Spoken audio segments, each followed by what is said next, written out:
覺唔覺得呢？四代唔係淨係戰鬥速度好快，佢嘅忍者跑步嘅動作都超快。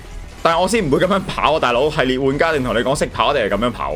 我準備嗱嚟啦，踩頭落地吸雲嗱，呢個就係完全忍龍1、忍龍2嘅感覺啦。3代取消嗰個吸雲系統咧，翻嚟啦。嗱，今集新系統有咧拉索飛上空中再打人啦，空中 XXY 反光落。喂，大家好，我係 Dennis。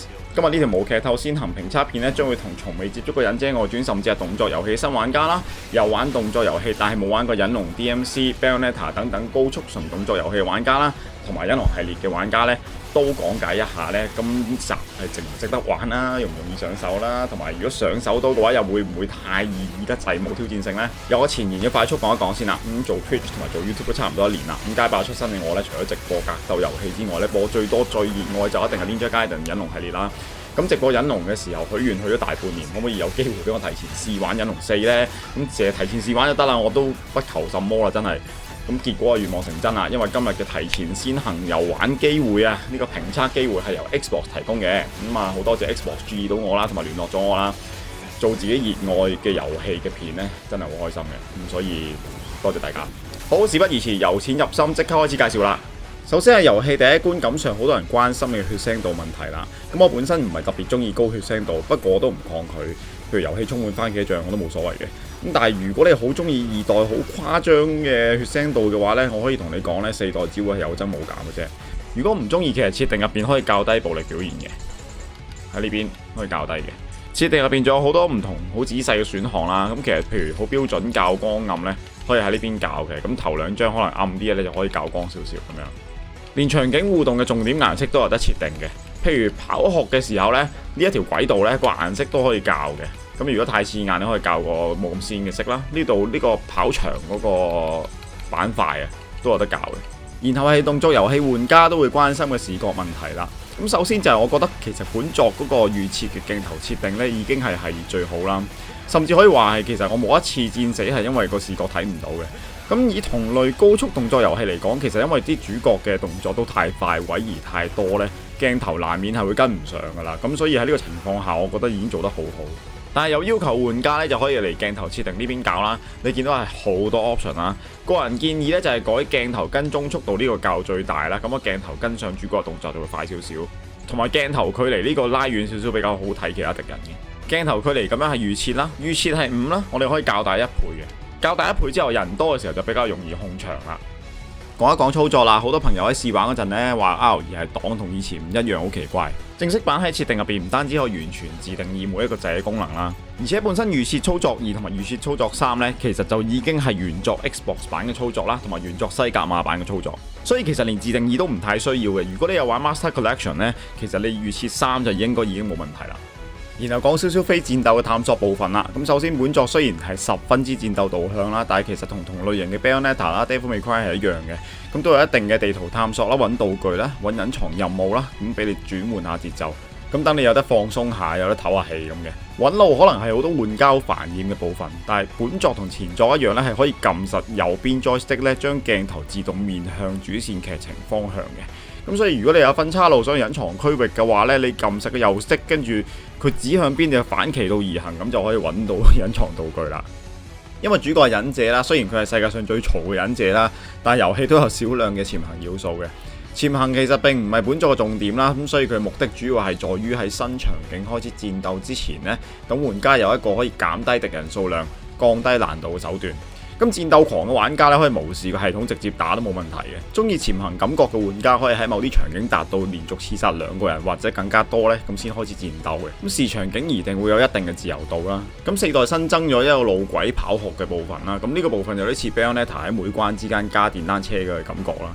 咁都係轉換一下節奏，等你輕鬆少少。咁呢個同大家分享呢，其實我玩動作 game 最憎就係叫我跳平台嘅。咁我因為嚟斬人噶嘛，我唔係嚟 jump king 啊嘛。咁不過連我呢，我都覺得4代跳呢個路軌其實都好輕鬆噶啦，都真係過一過場循例俾你撳幾個掣咁樣。咁所以去到後面雖然有變複雜少少，例如可能你 parkour 嗰陣時有人攞火箭炮射你咁啦。咁但係其實就算你失誤咗，都係扣少少血，其實都唔會話玩到頭都痛埋。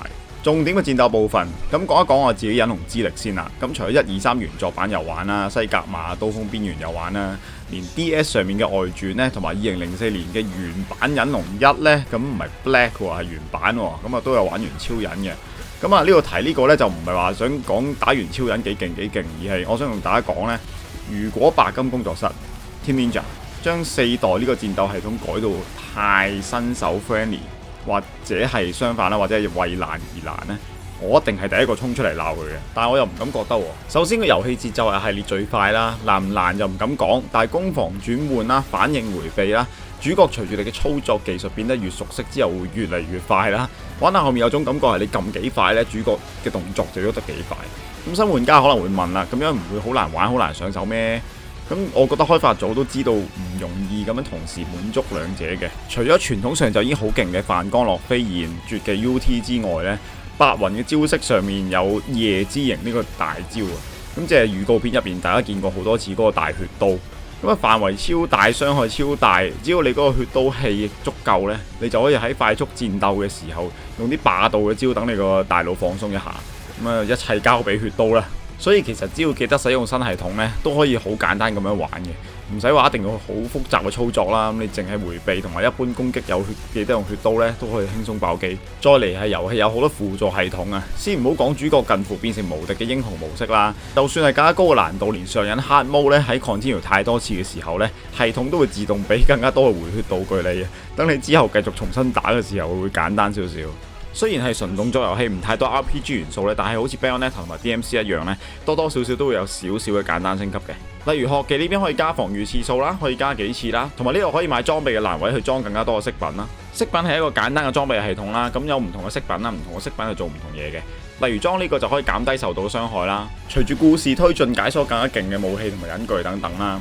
咁所以近故事尾聲嘅主角咧會比一開始勁少嘅。咁綜合嚟講，即使上癮難度開始都好啦。我唔覺得隱龍4有去到連過關都有困難嘅地步嘅，所以咧新玩家我覺得唔使太擔心。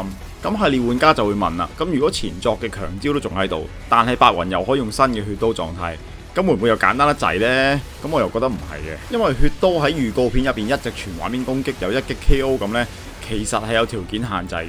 先唔好講條氣啦，血刀大範圍嘅招其實都要儲氣，而且儲氣嗰陣時會俾人打嘅。亦都唔係每一招都可以快速出招有大範圍嘅，係某啲招嘅啫。而預告入邊嘅一擊斬呢，其實係需要先開啟一個類似變身咁嘅系統嘅，有限時嘅。咁喺呢個狀態之下再出儲氣嘅血刀呢，先係一擊殺。咁大範圍嘅招呢，都有得打空嘅，你睇下我。然後換武器喺4代變咗實時啦。如果你想發揮創意呢，可以融入喺連段入邊。例如同一個連段呢，可以挑空斬幾下啦，換武器再斬幾下啦，最後再反光落收尾。如果聽到呢度覺得好想玩嘅話呢，咁首先同大家講呢，本作係今日推出啦，而且都係首日上 Game Pass 嘅，所以如果你有 Game Pass 嘅話呢，可以 down 咗落嚟玩玩再講。咁如果你直接諗住買 game 嘅朋友呢，又考慮緊買豪華版嘅話呢，豪華版嘅重點我自己個人覺得啦嚇，係日後更新嘅追加劇情啊，咁叫 The Two Masters。咁啊，唔單止會加準龍嘅氣氛啦，都公布咗準龍會有一把全新設計2代都冇嘅新武器噶啦。其他豪華版嘅內容雖然都係 skin 啦，咁但係準龍把刀嘅 skin 呢，對系列玩家嚟講有啲難以抗拒啦。因為呢把係經典武器邪神劍，因為故事上曾經係最大宿敵幻心嘅刀啦。咁連2代重製嗰個遊戲封面啊，準龍都係揸住邪神劍。咁所以明嘅人呢，明嘅就明啦，有幾大價值。好啦，今日條片就到呢度先啦。咁再次感謝 Xbox 同埋各位觀眾啦。咁特別想感謝翻喺我直播隱龍嘅時候一直支持我大家啦。因為冇你哋支持呢，廠商係一定唔會注意到我嘅。多謝大家令我達成目標啊！如果對隱龍有興趣，想了解更加深入嘅話呢，不妨可以睇睇我啱啱之前喺試玩嗰陣做嘅特別操作技巧影片。咁我由今日起呢，都會直播一路打到最高難度超人打爆機為止嘅。